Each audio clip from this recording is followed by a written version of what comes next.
Hello and welcome back to my YouTube channel. My name is Jeffrey Schultz and I am a Master of Computer Science student at Concordia University, Chicago. And today I'll be going over my database. So this database uses Oracle SQL Plus and it uses JDBC as well. So we will be going through all of that today. So in order to be able to create a database, you want to be able to create many tables because that is what a database is made up of.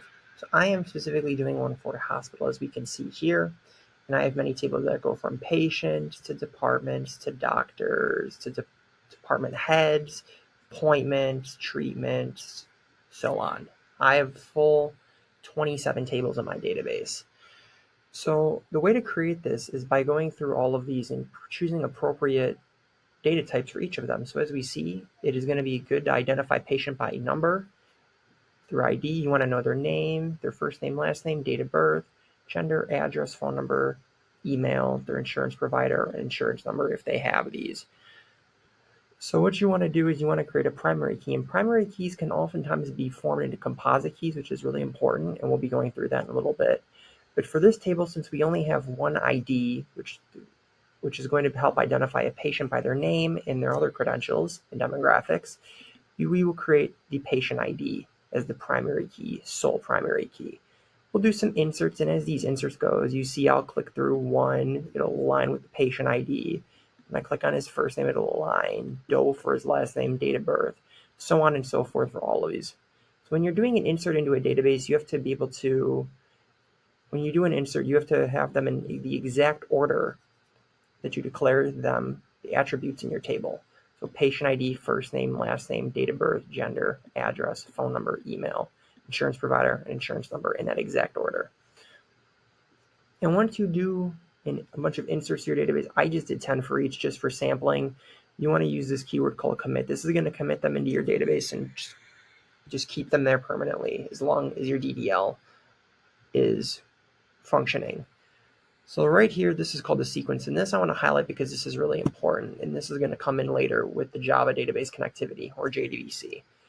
So a sequence is just going to take our primary key value, patient ID, and it's going to increment it. As you can see from here, all my inserts, I have 1, 2, 3, 4, 5, 6, all the way through 10.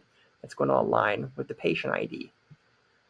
So what a sequence will do is that when you do another insert, it'll automatically update the patient ID value based on the next value that it would start with. Since we have 1 through 10, we would start with 11 and increment by 1. And the nice thing about sequences is that you can do this for any amount. Like let's say I were to start with 1001, 1002, 1003, and end with 1010. You could start this with 1011 and increment by 1. And you can increment by as much as you want to. So if you want to do 5, 10, 15, 20, you could start incrementing by 5, starting with whatever value you would do. So really all of this kind of repeats, but I want to go through right here. I want to go through the departments table because this is going to cover what you need to know about composite keys. So what a composite key is, it's just a primary key that's made up of more than one attribute. So a primary key here, this is just going to be called a primary key as we see from the patient ID because it's only got the one attribute. In this one, we have 2. And the reason we have 2 is because under departments, you want to know what the name of the department is, obviously, and who heads it. And because the person who heads it is also going to be identified by a number, it is a good idea to also include that along with the department ID, which is going to help us identify the department by number and name. So this will help us identify the department name by number, and this will help us identify the head of the department by their number, which will ultimately be their name because it's whoever heads the department, whoever the chief of the department is. So as we can see here, department ID and the head of department number. So anything that has to do with IDs and numbers, you want to group together in something that's called a composite key. And all it is a primary key that's made up of more than one attribute. You could have 3 of these, you could have 4 of these attributes, you could have 5, you could have 10. The list goes on. So it's the same concept over and over. You do your 10 inserts in order. So you get department ID, head of department number, and the department name. And you go all the way down through 10, or however many you want to do. You commit them to the database, and you create a sequence. Since I did 10, and I'm incrementing by 1 each time, you start with 11. But one thing I want to point out about this sequence is that you see that we have 2 sequences. So you're going to be like, well, you only had 1 attribute in your first primary key, and you created a sequence. This time you have 2 attributes. That's a great question. But the nice thing about a sequence is, even if you have a composite key, you can still create a sequence for only the one attribute. So in this case, department ID is what we're going to be incrementing by each time. And because these two will kind of come with it, the head of the department number and the department name, it'll come automatically when we have a department ID. We're going to start with 11. And we're going to only create a sequence for the department ID and all the way down. So anytime you have a composite key, you want to do this. So as we see, I have a doctor ID and a department number. So this is going to form our composite key because doctors obviously work in departments. We want to know their attributes: first name, last name, specialty, phone number, email, whatever you want to do. You do your inserts in the same order that you declare these attributes, you commit them, and you create a sequence. So you see right here as well, sequence of just the doctor ID. I did 1 through 10. I did 10 for all of these. So I'm going to start with 11 and increment by 1. So even if you have a composite key, you can still create a sequence for only one attribute, like we did in our first one with the patient ID. So moving along, this like I said, all of this repeats all the way down. As you can see, it's just creating tables, altering them with primary keys. And as you see right here, here's a surgeries, here's a composite key with 4 attributes for a surgery. You have the surgery ID, the patient number, because that's the patient who's getting the surgery, the doctor who's performing it, their number, and the room that the surgery was performed in. But as you see, the sequence right here only has the surgery ID, because that's the one that's specific to this table, surgeries.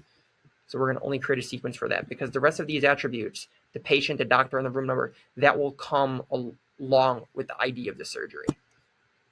As far as we're concerned, when we're updating this table, we want to keep incrementing the surgeries automatically, because that's what's going to keep repeating over and over and over and over. So going all the way down, I want to go through this one table at the end. It's called the constants table, and it's really important because right here, it's called hospital constants. And what it does, it doesn't have a primary key, as you can see. It doesn't have a sequence, because this is a type of table in a database that you're going to be able to just kind of store information in. As we see, I'm doing one for a hospital, so I can kind of just store the owner, the address, the phone number, things that kind of will not really change all that often. So it's not something you're going to be adding constantly, which is why you won't need a sequence. You won't really need to do 10 inserts, because everything that's covered in constants is kind of just going to be there, and it's going to be that. Whether you have a different owner, that can be changed. The address can be changed. The phone number can be changed. You can add however many attributes you want to into these. But it's just kind of information that's stored about the hospital, which is why we don't need a sequence, because there's only going to really be one line of information that we're going to need. And we won't really need a primary key, because all of it is kind of identified by itself, and it really isn't identified by a number, and it's not something that you're going to need to add over and over and over again. So I thought that table was really important to go through. So right here, we have something called not null constraints, and not null constraints are exactly what you might think they are. They're just attributes in these tables that have to have a value. They cannot be null. They have to have some sort of value in them. And by default, primary keys have to be not null and unique. The unique keys we'll go through in a little bit.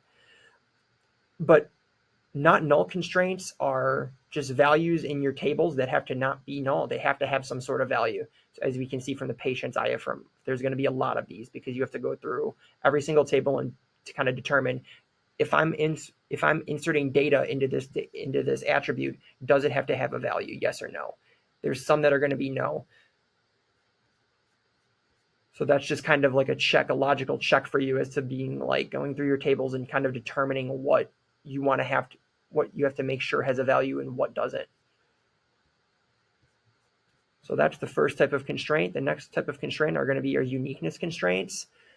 And this is done by the syntax. As you can see, the syntax is the exact same for most of these. For the not null constraints, it's just alter table, add constraint, and then you're doing a check. And you're doing a check statement that ultimately checks that it's not null. For a unique constraint, it's a little bit different. The alter table and add constraints is the same. You can name this whatever you want. I just name it unique, and then the table name, and then the attribute name. I kind of just do that to be able to keep them straight and keep them logical for me to understand. But instead of doing a check is not null, this is just going to be a keyword of unique. And as you can see here, you can do 2 attributes. You can do 1 attribute.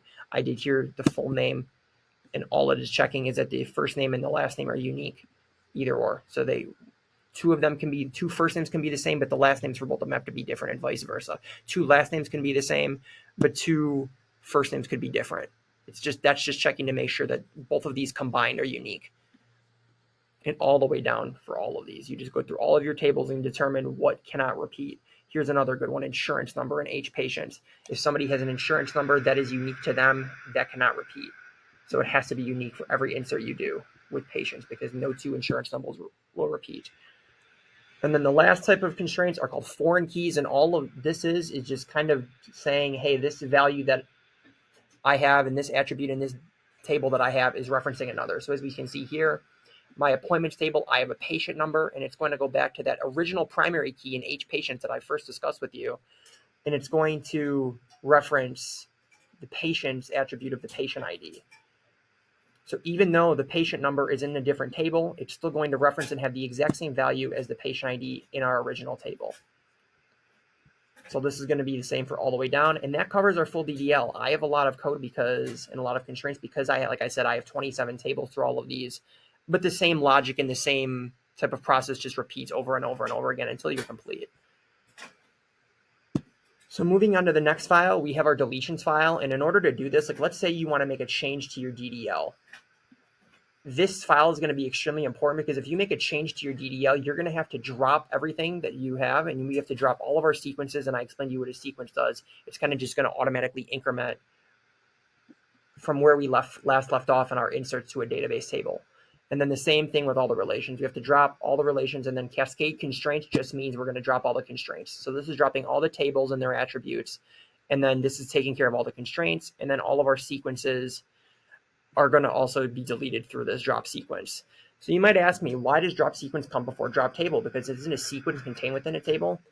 And I will tell you, yes, a sequence is contained within a table. So you want to make sure that even after you drop your sequences, your data is still there. So you don't want to have to drop all of your data that is contained before you drop your sequences. Because if I drop all the data that is contained within these tables, these sequences are going to be non-existent. We first want to clear our sequences and then clear all of our data and our constraints, because that will eliminate everything in a logical order. So if I were to make a change to my DDL right now, I would have to drop everything because it would be different. So in order to, like, let's say I changed a constraint, or I added a constraint, or I changed something with one of my sequences. If I wanted to increment by 2 instead of 1, because I'm incrementing by 1 for all of these, like I said, you would have to go through and drop everything and then re-execute the DDL to reflect that change that you just made. And it would continue on and on and on for us, how many changes you would have. And this file right here is basically just doing like a hashtag include in C++. It's just making sure that you're referencing the file name, the original SQL file. As you can see, the at hospital DDL SQL matches up with the file I have right here. So it's just referencing that original file so it knows where to get these sequences and tables from. And then the same thing for the queries. It's going to reference that original file, and then the select asterisk is going to just print out everything we've inserted from the data, all the data from the different tables that we have. So it's just going to print out every single insert that we have that we did right here in our DDL. Every single one, the insert into, insert into, insert into. So that select attribute is just going to print out all of that. And then here are just some specific queries, and I want to go through just a couple of these because I think they're really important. So this right here is just going to retrieve all patients in their emergency contact. This is just a sample query. So you want to do something with the table naming, and as you can see, I declared H patients as P and emergency context is C. So it's going to select the patient ID, the first name, and the last name. And as you can see, since I did P dot, it's going to pull all of these attributes from the patient's table. And then obviously from the emergency context, since I want to get all the patients in their emergency context from emergency context C, since I named this table C, it's going to grab the contact name, relationship, phone number, and email using the C dot attribute. So it's going to grab all of these attributes from that table. So all it makes sure is that between the two of them, because obviously all of the emergency contexts have a patient number associated with them. So it's just making sure here, P.patient ID. So it's just making sure that the patient ID attribute is the same as the patient number in the emergency context. So it's just matching up all of these attributes based on the attribute that matches up between the two tables, which is going to be your patient number. Because like I said, these two reference each other in a foreign key, but they are different, like different attribute names because they're in different tables. So this is just a way to do it. It's just select from and join, and you're just joining emergency contacts with the patients because you're just making sure that these match up. And once you make sure that these match up, you're just printing out all of these. So that's one way to do it. Another way to do it is through inner join. So what this does, it's the same concept. You use the same two tables, but it's just making sure that inner join is just making sure that when the tables are combined, it's going to match up the patient ID to the patient number. And once it does that, it's going to print out all the data that we see right here based on the same table naming. H emergency contact C is going to print out all of these attributes, and H patients P is going to print out all of these attributes that I just highlighted. So another way to do this is through left join. It's the same naming concept, P and C for each table respectively. And it's just making sure that the contact name is not null, and it's making sure that the patient ID and patient number line up from the two tables respectively, and it will print out all of these attributes. So another way to do this is another way to query the database is through doing something called select distinct. And for medication, since there's so many medications that there are, you want to maybe be able to sort them by alphabetical order. So what this query does, it's going to select any distinct medication name. So let's just say one word or repeat. So select distinct will filter out anything that repeats and just print it one time. So let's say I were to have Advil in there twice. This is only going to print it out once because it's distinct, and it's only going to happen once. So, and it's going to order the medication in an ascending order, ASC. So this means it's going to order it in alphabetical order. As we can see, I have the comment for it right there. So another thing that's really cool to do in this is, like, let's say you want to list all patients born from the 1990s. The way to do that, you would select their full name, their first name and last name from the table, and you'd want to find their date of birth. And in that attribute, you'd want to find a likeness to, or like a type of insert that you'd be looking for. So since we're looking for people from the 1990s, you would just type in where date of birth like, and you type in 199, then blank blank. So you want to leave an extra space at the end because it's denoting a space after. So what this first space is going to do is going to just fill in that last, whether it's 1990, 1991, 1992, all the way through 1999. And then you want to denote a space. So it's making sure that there's a space after this and that the first four right here are going to be the year.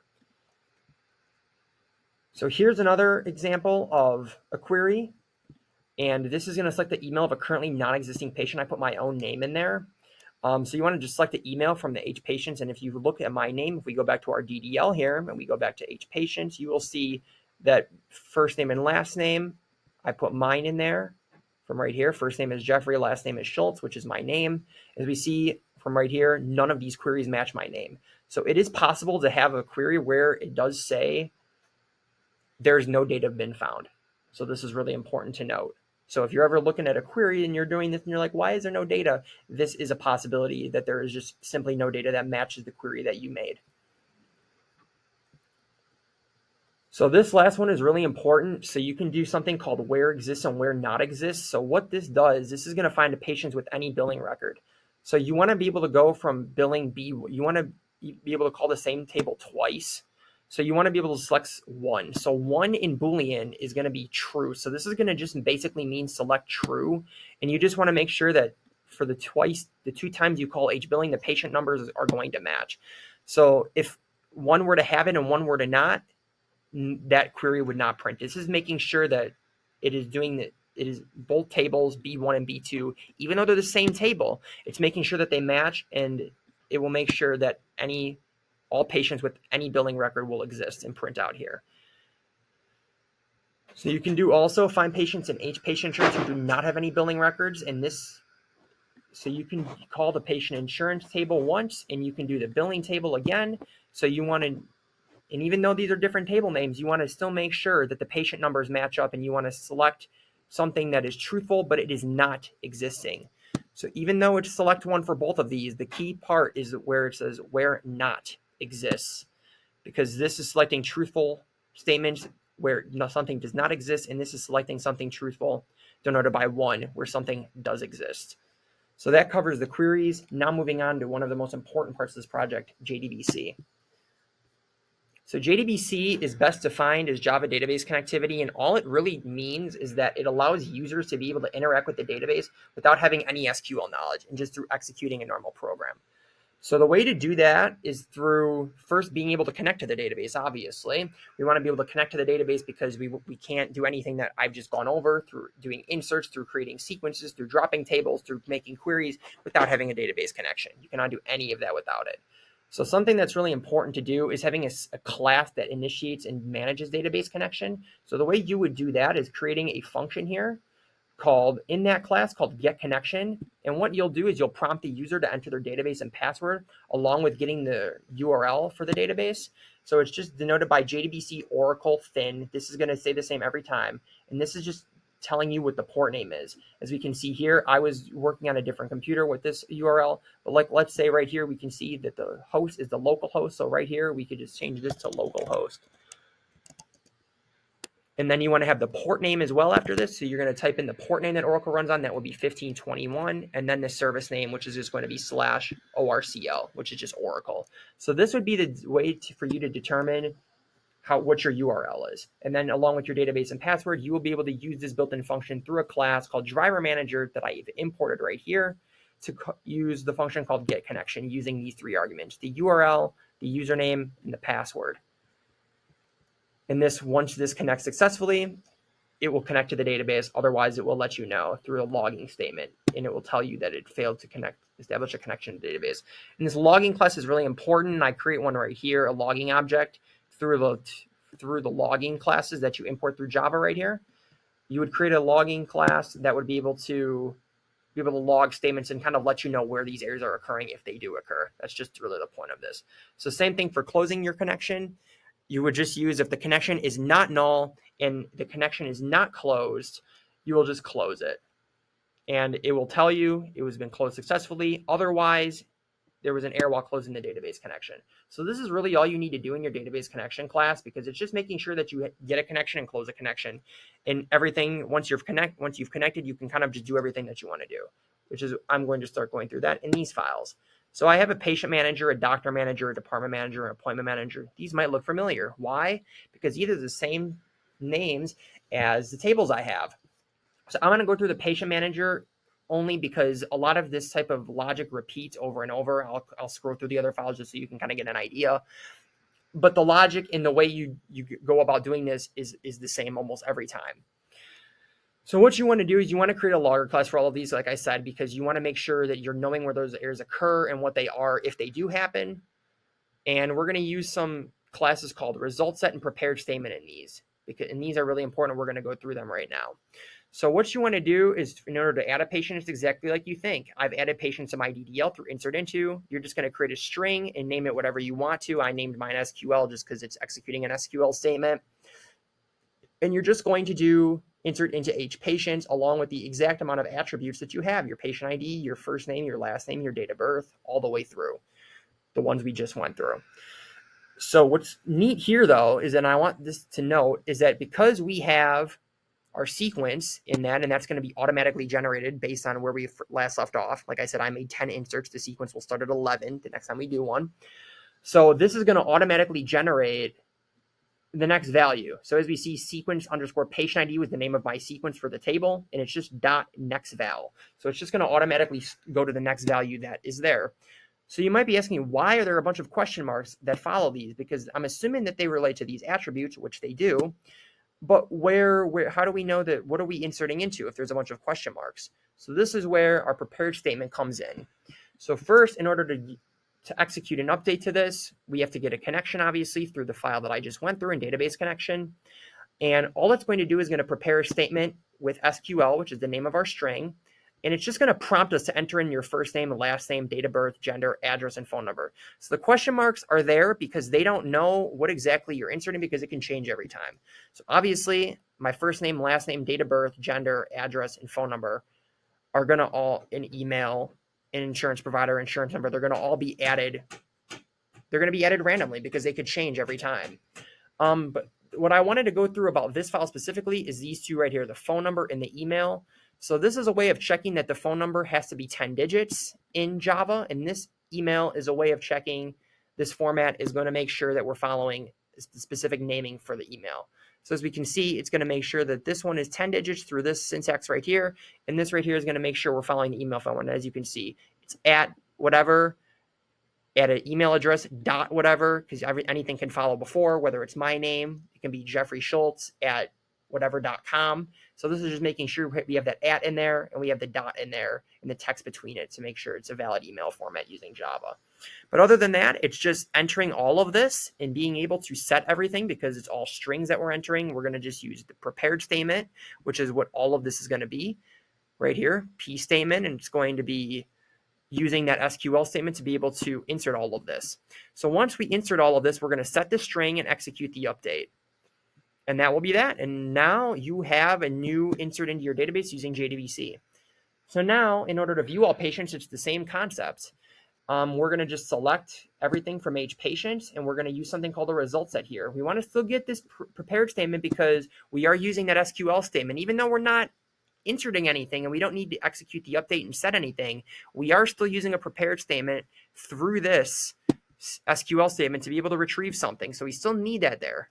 But a result set is going to execute that query for us because it's just going to take the prepared statement, execute the query from, and where is that query coming from? Prepared statement, which is going to execute our SQL statement. Select all. So while it prints out, the patient list is just going to print out everything we have here. The patient ID, the first name, the last name, the date of birth, the gender, the phone number, the email, insurance provider, and insurance number. And it's just going to, this %D, %S, it's just going to make sure that it's all aligned nicely for us when we print it out. So like I said, this is going to repeat over and over for doctor manager. I have the same thing for adding doctors and viewing doctors. It's really just the same thing over and over again, just based on the different attributes that you have with how many you would need to do it with. Same thing for department, same thing for appointment. But for appointment, since appointment is a patient by patient basis, I only have one that's able to book an appointment because you don't want to view all appointments because you only care about your appointment, not everybody else's. But if you're looking at this from a hospital perspective, you want to be able to look at all departments, look at all doctors, look at all patients. So that is why I have view all for those classes and not for this one. So the last part of my JDBC is going to be the hospital database menu. And this is extremely important because this is going to give the user, and this is going to give you that JDBC functionality, that hands-on JDBC functionality that the user is going to be able to interact with. As you can see here, it starts off by public static void main. I do not have that in any other of my classes because they're just functions along with logger classes that I'm using to be able to log errors. So the public static void main is going to be able to execute code and in order to execute code and print out code, we want to be able to have this, and we want to be able to have something explicit for a user to be able to work with. So the first thing I'm going to do is I'm going to give them a welcome statement. And because I don't want to print this out every single time, I don't want to print out a welcome statement every single time I execute code. I'm just going to print it out once, which is why it comes before the while loop. Because if I were to put this line in the while loop, it would print out welcome to MediCarePro, a hospital database schema created by Jeffrey Schultz. It would print this out every single time. And we only need to welcome them once. So that is why I have this line before these. So it just gives you a menu function, manage patients, manage doctors, manage departments, manage appointments, or exit, because obviously you want to be able to exit out of the program. And it gives you a choice. It prompts you for the choice. And it's just going to give you a switch statement. And a switch statement, if you're familiar with it in C++, it works very similar in Java. And if you're not familiar with it, what this does, it will take the choice that you enter in right here, and it will just be like, it has to be from 1 through 5. And it's just going to default through all of these. If it's number 1, it's going to go to the patient manager and pull up the patient menu right here. Add patient or view all patients, and then it's going to enter your choice again because it's a sub-menu function. Because you're using a menu function to be able to get to the department you want to the area you want to go to, whether it's patients, doctors, departments, appointments. And then you're using it to be able to navigate each of those areas. So one for patient, I have another one for doctor, I have another one for department, and I have another one for appointment menu. So all of them, all of these departments. So it's just basically telling you it's got to be options 1 through 5. As we can see, case 5, exit is true, as exiting hospital database schema, and also close the connection.